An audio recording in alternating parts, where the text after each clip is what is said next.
Welcome back, you guys. We've made it to episode 10. Now, this can be a sensitive topic for those who hate conflict.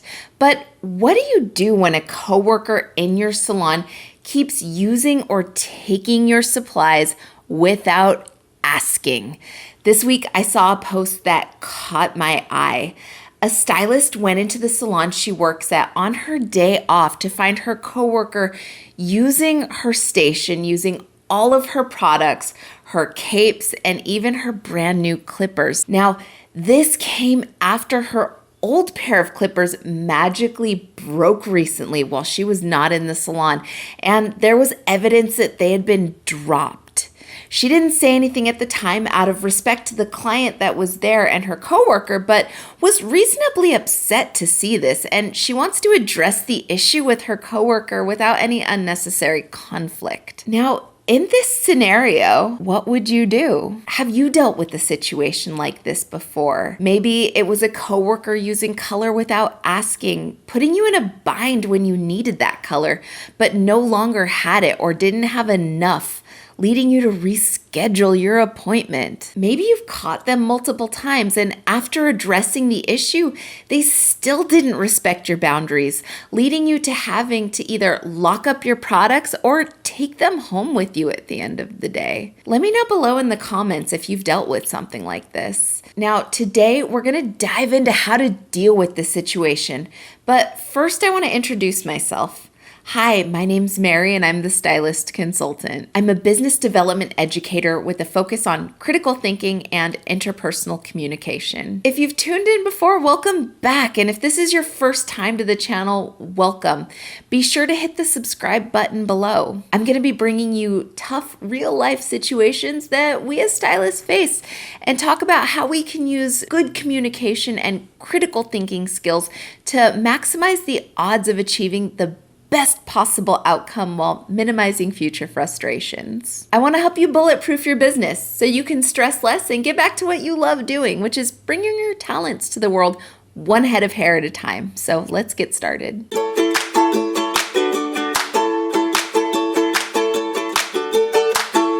Now, this is a topic that may ring true for you if you're working in a salon with others. If you've tuned in before, you'll know that respect for others and boundaries are really important to me when it comes to running a business. Now, I know that in a traditional salon setting with coworkers, there will absolutely be a time when you find you need something like a color or a product. Heck, I've even had to borrow shears before because I took mine home and I lived 45 minutes away from the salon and I left them there. We all have the moments where we need to work together to get the job done, and having other stylists there to support you in that way when you need it is awesome. But on the flip side, I bet if asked and if possible, you would say yes to helping out much of the time. However, when a coworker starts using your products or tools without asking, it can have several implications. By taking items without asking, it can impact your trust in your coworker, your daily business operations, your schedule, or your client's schedule if you're unable to perform the service due to not having the needed supplies. It can also affect your work-life balance if you have to take time after your working hours to quickly replace the item that was borrowed or taken. Leaving something like this unresolved can cause anxiety, stress, resentment, and just put a dark cloud over your work environment. So it's going to be important to address the issue calmly, directly, and quickly. So, how would you handle a situation like this? What would you do? If you said, open up the lines of communication, you're correct. Now, how would you phrase this though so that your coworker knows that you're not trying to raise conflict? My main advice is, if you can, discuss the matter in person. This way your coworker can pick up on verbal and nonverbal cues that show that you're serious without raising conflict. Second is going to be prepare what you're going to say ahead of time, because it'll ensure that you have time to think about your wording and your verbiage to avoid saying something that can be perceived as an attack or confrontation. Talking to the coworker, you might try and say something like this. Dear coworker, I just wanted to say I enjoy working alongside of you, and I love seeing the beautiful work that you do. Do you see how this sets a positive tone for the rest of the talk? However, I would like to address a concern that has recently come to my attention.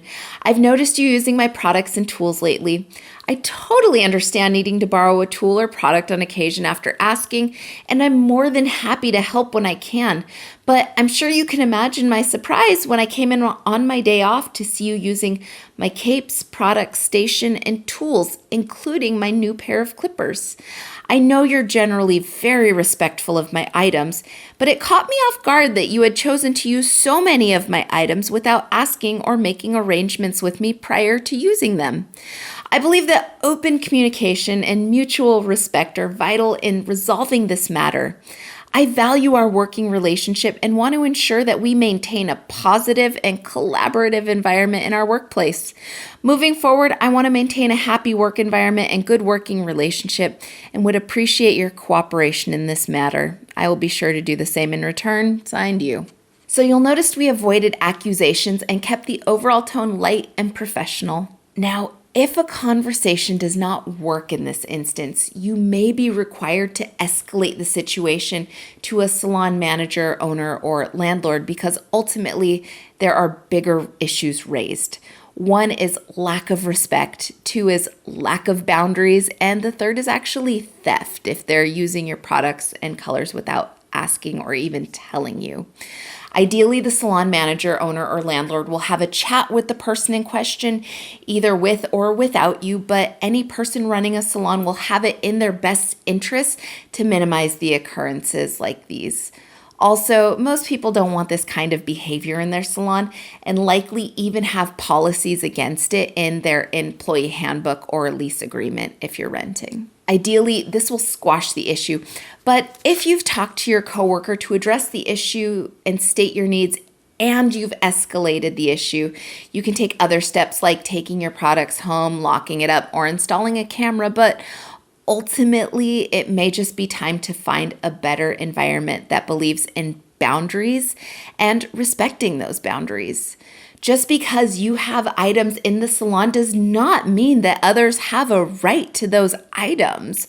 They're yours and they're the tools of your trade. With that being said, 9 times out of 10, an easy and polite conversation is going to squash the issue. And if it needs to be escalated, that will almost certainly alleviate the problem. It's only a very small percentage that will need to go further than that to either implement other practices or leave the establishment fully and find a less toxic work environment. I want you to be confident moving forward in these hard boundary setting conversations so you can have the best possible results, stress less, and get back to what you love doing. I hope you enjoyed today's episode, and if you'd like a written guide to today's episode, you can find it on the Stylist Consultant blog, and you'll find the link for that down in the video description below. If you learned something new, do be sure to like the video, and to be sure that you never miss a topic that we discuss, be sure to subscribe to the channel.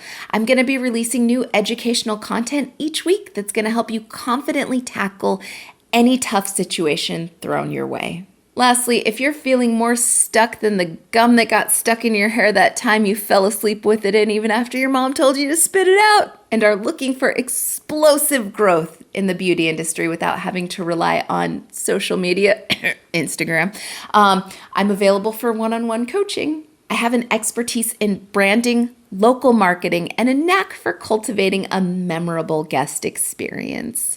And if you want to learn more about affordable business coaching packages, you can head to my website at www.thestylistconsultant.com/coaching. And you can also find the link for that down in the description below as well. If you've dealt with a situation like this before, or if you simply have a topic that you'd like me to cover, let me know on my website or in the comments down below. I'd love to hear from you. All right, you guys, that's all I've got for this week. I hope you enjoyed it, and I'll see you back here next Monday. And just remember, you've got this, and if for any reason you need help along the way, I'm here.